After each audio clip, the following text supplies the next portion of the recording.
제가 11월 첫 주가 됐고요. 이제 올해 2달 남았는데 교회력으로는 한 달 남은 거예요. 네, 주어진 일들을 잘 마감하고 새해를 믿음으로 잘 준비하는 하나님의 사람이 되기를 바랍니다. 같이 한번 따라해 보겠습니다. 하나님의 교훈을 빛나게 하는 자. 하나님의 교훈을 빛나게 하는 자. 무엇을 빛나게 해요? 하나님의 교훈. 하나님의 교훈을 빛나게 한다고 하는 것은 우리가 들은 말씀을 삶 속에서 이루어 드려서 야, 그분의 교훈이 정말 놀랍구나, 이렇게 하나님의 이름을 높여드리는 것을 말씀하는 거예요. 우리가 좋은 말씀을 들었지만 말씀대로 살지 못할 때에 예수 믿는 사람 다 그래, 그런 이야기 듣잖아요. 그것은 예수님이 부족한 것이 아니라 말씀대로 살지 못한 우리가 부족한 것이죠. 주님은 연약하지 않지만 행하는 우리가 연약한 거예요. 하나님 우리에게 기대하시는 게 있어요. 하나님 우리가 처음엔 연약할 수 있고 처음에 안 될 수 있고, 그렇지만 그런 과정을 통해서 성숙하고 성장하고 주님을 기뻐하는 모습까지 잘할 수 있게 되기를 바랍니다. 저는 운동을 정말 좋아하는데 요즘은 TV를 잘 안 보니까 어쩌다 한번 마주칠 기회가 되면 보게 되거든요. 요즘에 LA 다저스의 류현진 선수가 어떻게 됐는지 모르겠는데 아마 중요한 경기에 제가 하필이면 볼 때 져가지고 조금 마음이 상한 일이 있었는데, 그때 짧은 시간이었는데 어떤 그 긴장감이 있었어요. 굉장히 중요한 시간이었고 류현진이 잘 던지다가 중간에 조금 이제 힘이 벅차가지고 이 한 선수를 잘 처리해야 되는데 이 한 선수를 잘 못하면 점수도 나시고 팀이 위기에 있는 그런 상황이었어요. 근데 저는 그 모습 보는데 마치 이런 거예요. 투수는 타자가 못 치게 해야 되고 타자는 쳐야 되고, 이런 아주 긴박한 상황인데 그 긴박함을 이겨내야 되거든요. 그걸 이겨내지 못하면 실수하게 되고, 그날은 조금 류현진 선수가 실수를 좀 했어. 그래가지고 그날 팀이 패배를 했는데, 근데 류현진 선수만의 문제가 아니라 저는 그걸 보는데 그런 마음이 들었어요. 누군가 인생에 긴장된 순간이 온다는 거예요. 누구에게나 피할 수 없는 순간. 마치 류현진 선수가 타자가 없이 공을 던지면 얼마나 좋겠어요. 근데 타자는 이지요. 이 사람이 또 잘 치는 타자예요. 그냥 걸러갈 수가 없는 거예요. 근데 반드시 그와 부딪혀야 되는 상황이 있다는 거예요. 근데 그건 선수들만 그런 게 아니라 돌아보면 우리의 인생도 그런 것 같아요. 우리의 인생도 피하고 싶은 순간이 있고 좀 벗어나고 싶은 순간이 있는데 피할 수 없는, 반드시 꼭 만나야 되는 그런 순간들이 있어요. 그때에 두려워하지 마시고 인생의 모든 기회들을 하나님이 주신 기회로 삼아 우리의 삶을 점검하여 주의 뜻을 성취할 수 있는 하나님의 사람이 되기를 바랍니다. 지난주와 이번 주간에 우리는 디모데전서, 디모데후서, 디도서 1, 2, 3장 그리고 빌레몬서까지 읽었어요. 그런데 이 디모데전서, 디도서, 빌레몬서는 목회 서신이라고 해요. 디모데에게 그리고 빌레몬에게, 디도에게 어떻게 목회를 해야 되는지, 그리고 목회자로 어떤 마음의 태도를 갖추고 어떻게 직분자를 세우고 교회 생활은 어떻게 해야 되는지 너무 자세히 나와 있어요. 그러니까 신앙생활 어떻게 해야 되는가 할 때 목사는 어떻게 목회해야 되는가, 디모데전서, 후서, 디도서, 빌레몬서를 읽으면 우리 모든 성도들이 어떻게 신앙생활을 해야 되는지, 그리고 어떤 목사가 진짜고 어떤 목사가 가짜인지, 어떤 장로가 가짜고 어떤 장로가 진짜인지 구별할 수 있는 그 기준이 하나님 말씀에 있는 것이에요. 하다 보면 가끔 긴장이 될 때가 있어요.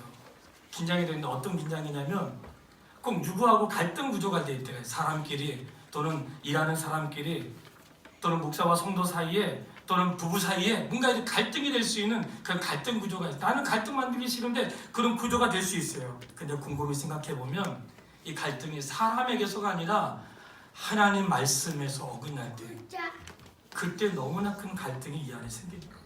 사람의 문제가 아닌 거예요. 그렇기 때문에 우리 인생의 순간에 아주 중요한 삶의 순간들이 있을 때에, 그때에 우리의 선택과 기준은 하나님 말씀을 기준으로 하여 우리가 어려움도 이겨나가시고 견고하게 세워지는 하나님의 사람이 되기를 바랍니다.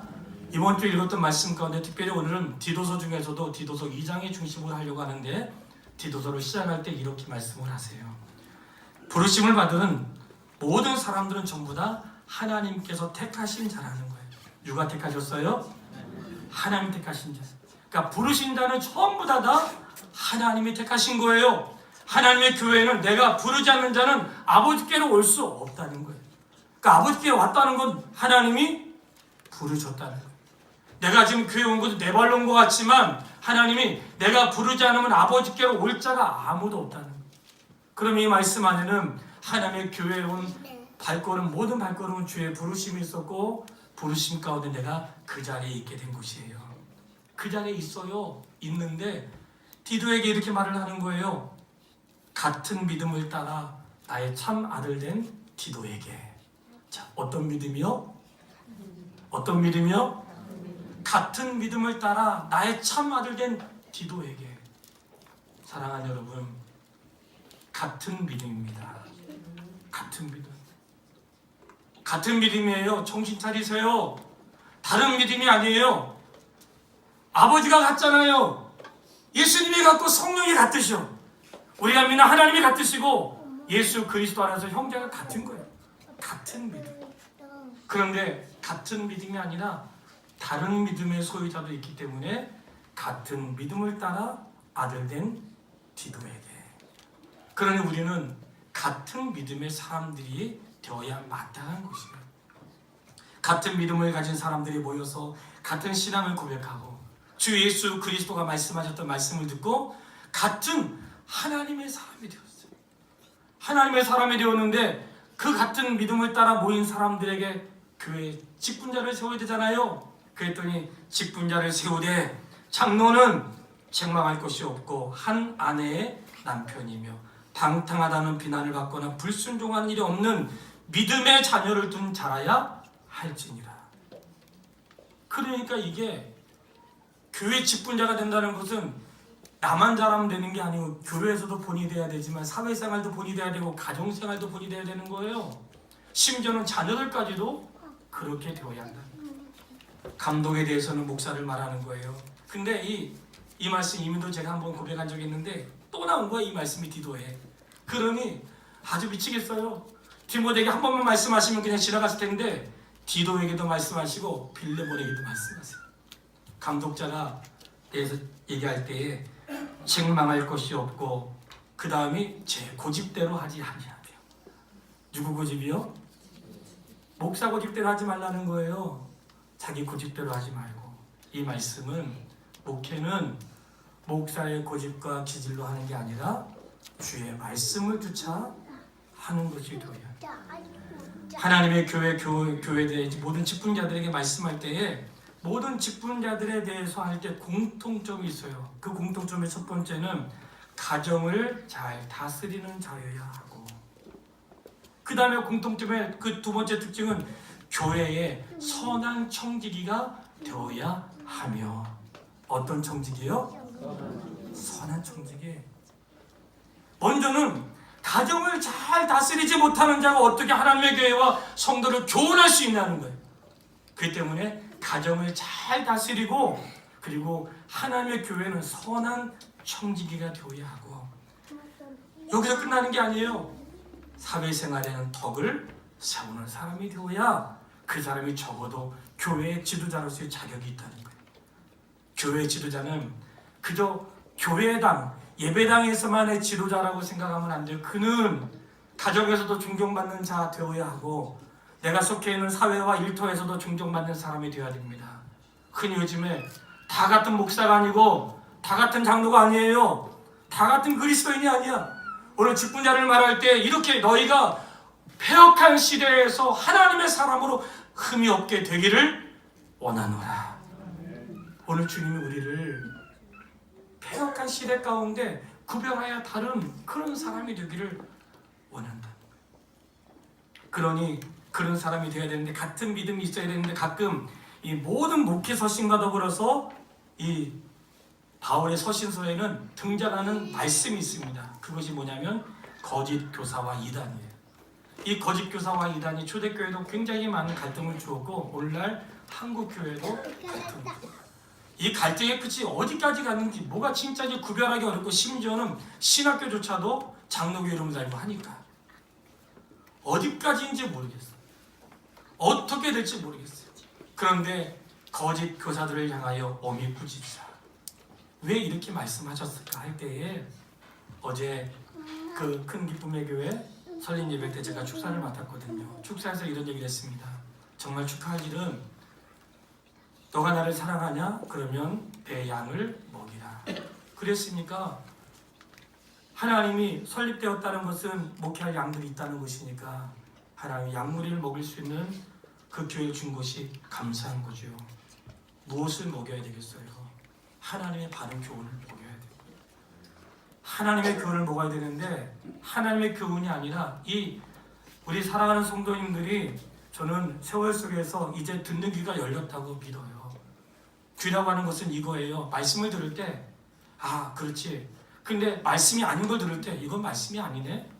이 정도 구분할 수 있는 귀가 있어야 된다.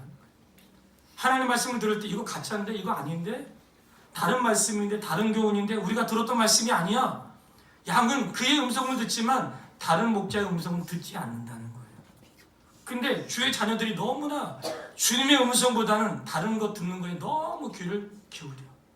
의사의 말이 아니라 일반 사람들의 체험 얘기를 너무나 많이 들어요. 그래서 그랬잖아요. 진료는 의사에게, 약은 약사에게. 말씀은 누구에게 들어요? 목사에게 들으세요. 다른 데 가서 듣지 마시고. 같은 믿음, 이 같은 믿음은 예수 그리스도를 통하여 전해졌던 말씀을 우리가 다 같이 듣게 되었다는 거예요. 그러면서 오늘 이 장에 이런 말씀을 하는 거예요. 너는 바른 교훈을 합당하게 말하는데 늙은 남자가 나오고 늙은 여자, 젊은 여자, 젊은 남자가 나와요. 이 말씀은 모든 세대가 다 해당이 된다는 거예요. 그런데 늙은 남자에 대해서 말씀을 할 때에 늙었다고 생각할 때 본인이 생각할 때 내가 좀 나이가 있는데 이렇게 생각하시는 분들은 2절 말씀을 한번 보세요. 혹시 젊었다고 생각할지 모르니까 제가 대신 읽어드릴게요. 2절에 늙은 남자로는 절제하며 경건하며 신중하며 믿음과 사랑과 인내하며 온전하게 하고. 이미 살아온 시간 가운데 젊은 날에 방탕하고 그랬잖아요. 젊은 날에 뭐 안 해볼까 해볼 수 있잖아요. 그런데 늙은 남자는 할 때 늙은 남자는 누구냐? 그리스도 예수님을 경외하는 나이 드신 분들을 말하는 거예요. 나이가 들었음에도 절제하지 못하고 경건하지 못하고 신중하지 못하는 것들에 대해 말씀하고, 젊은 여자는 나이 드신 우리 어르신들을 말하는 거예요. 행실이 거룩하며 모함하지 말며 많은 술의 종이 되지 아니하며 선한 것을 가르치는 자들이 되고 특별히 젊은 여자를 교훈하되, 이런 말씀을 하세요. 그러니까 이 말씀 안에는 하나님의 교훈의 말씀은 어떤 특별한 대상이 아니라 모든 사람이 다 들어야 될 말씀으로 여기세요. 내가 어려서부터 성경을 알았나니 할 때에 성경은 어린아이들만 배우는 것이 아니라 우리 모든 성도가 다 배워야 되는 거예요. 제가 정말 해보고 싶은 게 있거든요. 근데 이게 시간을 맞추기가 너무 어려운 거예요. 그러니까 정말 고민하고 있어요. 내년 목회를 준비하면 진짜 고민하고 있어요. 뭐냐면 말씀을 모여서 같이 읽고 들어야 되는데 그 시간이 없는 거예요. 그래서 정말 고민하고 있어요. 주일 예배를 마치고 전부 다 주일 학교를 하는 거예요. 다 같이 예배 드리고 주일 학교는 주일 학교, 학생은 학생들, 작년은 전도 예배로 모여서 주일 학교를 하는 거예요. 말씀을 읽고 배우고 시간을 갖고 다 같이 모여서 찬양 예배를 드리고. 뭔가 그런 꿈을 꾸고 있으니까 기도해 주세요. 왜냐하면 모든 세대가 말씀을 들어야 되는데 이 말씀 가운데 특별하신 말씀이 뭐냐면, 사랑하는 여러분, 누가 어른일까요? 어른이라고 할 때 누가 어른일까? 우리가 사는 질서로 말하면 나이 드신 분이 어른이죠. 먼저 태어나신 분이 어른이죠. 근데 하나님 말씀 누가 어른인가 할 때에 그분의 말씀을 행하며 가르치는 사람, 가르치는 사람이 어른인 거예요. 이 말씀 안에는 오늘 먼저 된 하나님의 사람은 어떤 사람이 되어야 한다는 거예요? 가르치는 사람이 되어야 한다는 거예요. 집사님 그렇게 신앙생활 하는 거 아니에요. 그러면 안 돼요. 그렇게 하는 거 아니에요. 할 때 뭔가 말할 때에 가르치지만 가르칠 때 야단치듯이 하는 것이 아니라 사랑으로 권면하듯이 마치 부모에게 대하듯이 형제에게 대하듯이 그렇게 가르쳐. 왜 그렇게 해야 되는가? 그러하여금 주님 앞에 책망할 것이 없는 사람으로 서게 하도록 가르치라는 거예요. 할렐루야. 우리가 그렇게 서길 원하시는 거예요. 오늘 한국 교회에 뭐가 없어졌다고 제가 말씀을 드렸죠. 교회에 중요한 표식이 있다 그랬어요. 교회에 이 세 가지가 없으면 교회가 아니라고 하나님 말씀하신 중요한 세 가지가 있어요. 이 세 가지가 있어야 한 믿음을 따라 섬기는 하나님의 교회. 이 세 가지 표식의 첫 번째 뭔가? 하나님의 말씀. 하나님 말씀이 그대로 증거드린 게 교회의 표식인 거예요. 그러니까 교회는 뭐가 있어야 돼요? 하나님의 말씀이 있어야 되는 거예요. 두 번째 교회의 표식이 있어요. 뭔가 오늘 저희가 참여했던 성찬식. 성찬식이 교회의 표식이에요. 성찬식은 우리가 다 한 형제라고 했잖아요.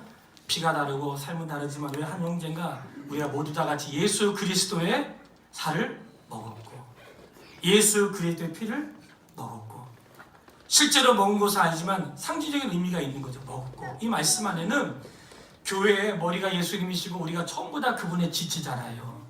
그러니까 한 형제란 말이죠. 우리가 다 한 형제예요.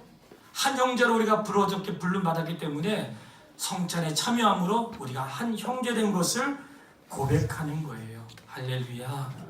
그러니 우리가 한 형제요 자매니까 어때요? 형제가 아플 때 같이 아파하고 형제가 어려울 때 같이 어려워하고 형제가 괴로울 때 같이 괴로워하고 왜? 한 형제로 부름을 받았으니까.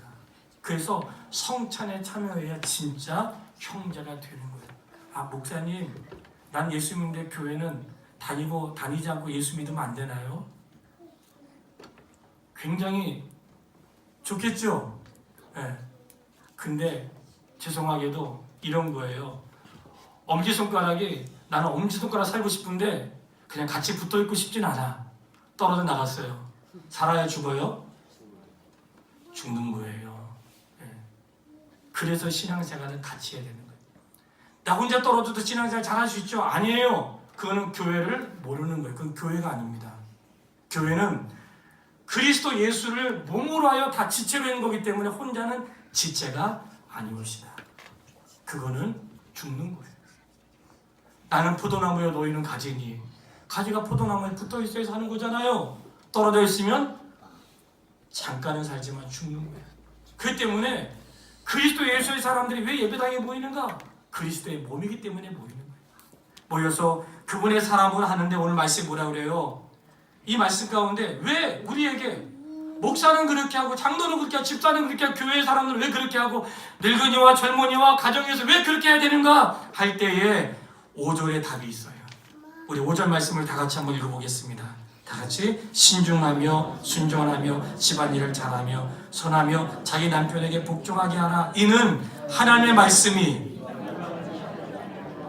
아멘.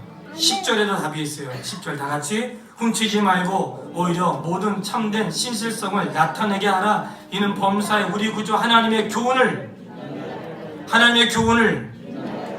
아멘. 이게 뭘까요? 여러분 그렇게 하면 안 돼요. 목사님 그렇게 살면 안 됩니다. 장로님 그건 아니죠. 집사님 그러면 안 돼요. 가정에서 교회에서 사회생활 왜 이렇게 말씀할까요? 우리가 배웠던 하나님의 말씀, 내가 믿고 따른 그 교훈을 빛나게 해야 되는데 그렇게 살지 못하는 거야. 그럼 어떤 소리 들어요? 이건 목사는 목사가 아니야. 이 말씀은 목사도 아니지만 그분의 이름을 욕되게 하는 거예요. 내가 교회 직분자인데 직분을 다하지 못할 때 그분을 욕되게 하는 거예요. 우리가 어떤 교훈을 받았어요? 천사하고는 비교가 안 되는 교훈을 받은 거예요. 예수님이 말씀이신데 말씀이신 그분이 우리에게 말씀하신 거예요. 그분으로부터 직접 우리가 말씀을 들은 거예요. 저는 살면서 말이죠. 물론 영상으로 만날 수 있고 할 수 있는 직접 그 현장에서 듣고 싶은 그런 사람 있잖아요. 뭐 다른 게 들을 수 있죠. 누구 통해서 들을 수 있고. 근데 그렇게 말고 직접 그분의 말씀을 직접 들고 싶어가지고 그래서 현장에 가는 거잖아요. 그런데 이 교훈의 말씀을 어떤 사람들은 그 교훈이 빛나지 못하게 하고 어떤 사람은 그 교훈을 너무나 가치 없게 여겨지게 하는 거예요. 왜요? 내가 교훈의 말씀 받았는데 받기만 하고 행하지 않는 거예요. 그러면 그 교훈을 존중히 여기지 않는다. 주님 말씀하세요. 나의 계명을 가지고 지키는 자라야 나를 사랑하는 자니. 나를 사랑하는 자는 내 아버지께 사랑을 받을 것이요 나도 그를 사랑하여 그에게 나를 나타내리라. 성도 여러분, 성도가 목사를 존중한다는 게 뭘까요? 자녀들이 부모님을 존중한다는 게 뭐예요? 성도가 주님을 존중한다는 게 뭐예요?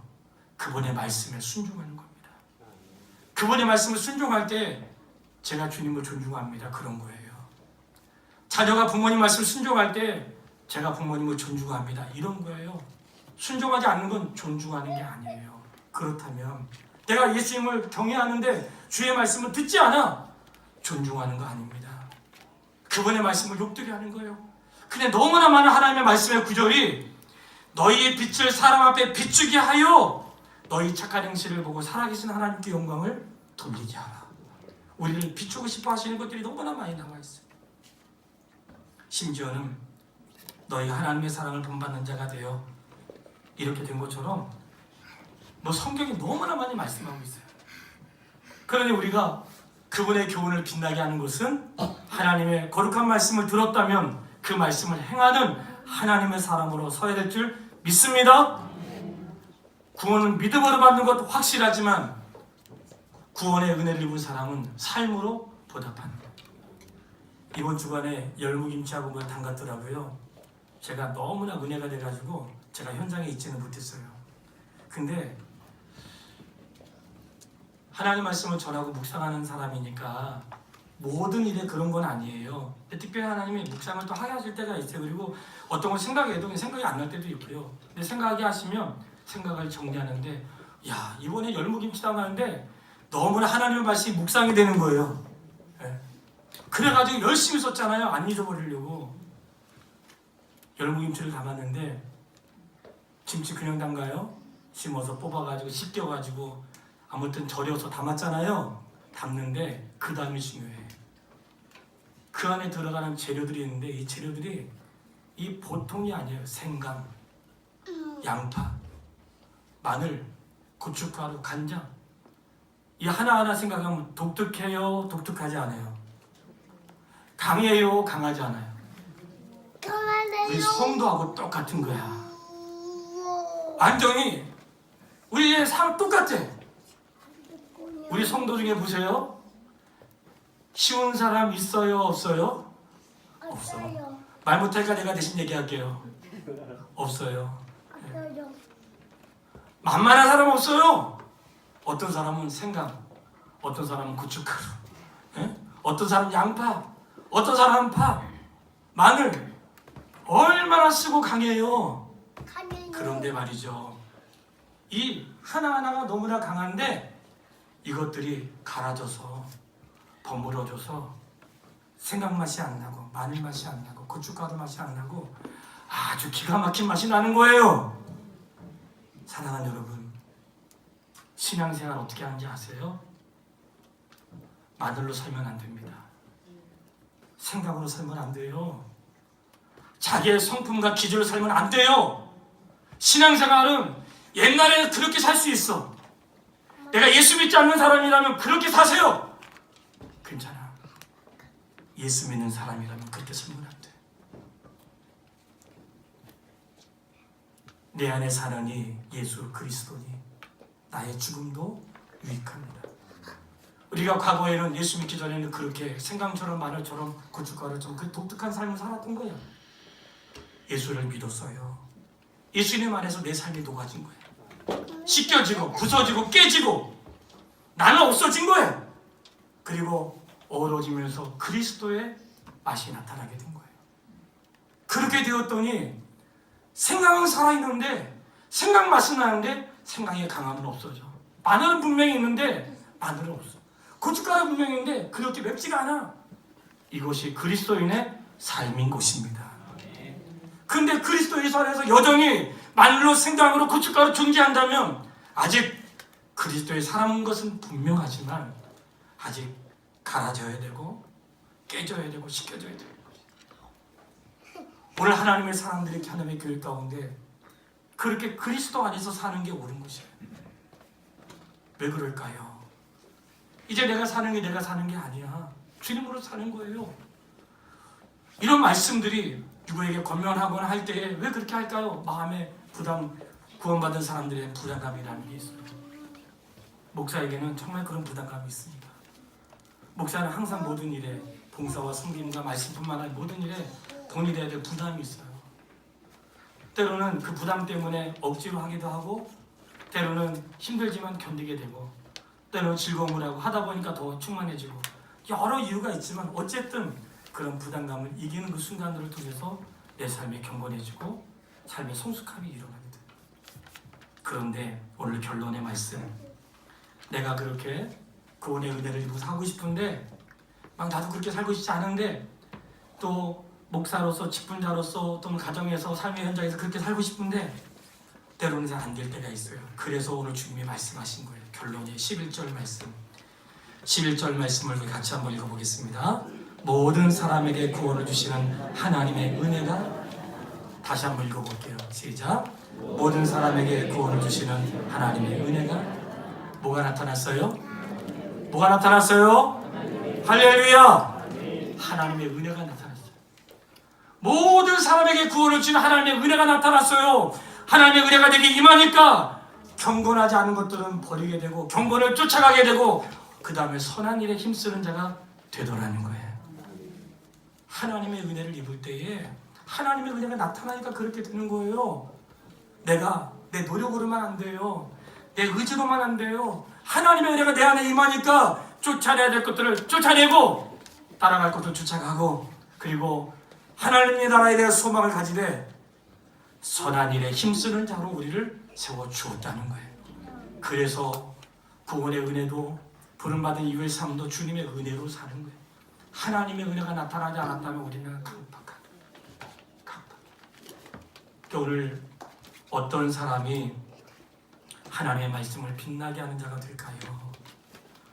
하나님의 은혜를 입어 택하심을 받았고 하나님의 은혜 가운데 직분을 받아 하나님의 은혜로 가정에서 교회에서 사회생활 속에서 자기의 역할을 감당하되 하나님의 은혜가 머물러 있으니 그 교훈을 빛나게 하는 자가 되어 주의 뜻을 성취하는 하나님의 사람이 되는 것입니다.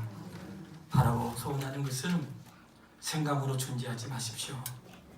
마늘로 존재하지 마시고 고춧가루로 존재하지 마시고 우리가 그리스도 예수의 피로 하나 되었으니 녹아지고 갈아져서 그리스도 예수 안에서 마실래는 하나님의 사람으로 살면서 주님의 뜻을 성취하되 교훈을 빛나게 하는 하나님의 사람으로 쓰임받게 되기를 주의 이름으로 축원합니다. 우리 같이 한번 합심하여 기도하겠습니다. 이 시간 기도할 때에 우리 말씀을 생각하면서 때로는 회개하면서 다짐하면서 한번 기도하시죠. 하나님, 제가 오늘 주의 말씀을 들었습니다. 주의 은혜가 나타나 살아낼 수 있는 용기를 주십시오. 감당할 수 있도록 도와주십시오. 우리 한번 합심하여 기도하겠습니다. 아버지 하나님, 하나님의 은혜와 사랑을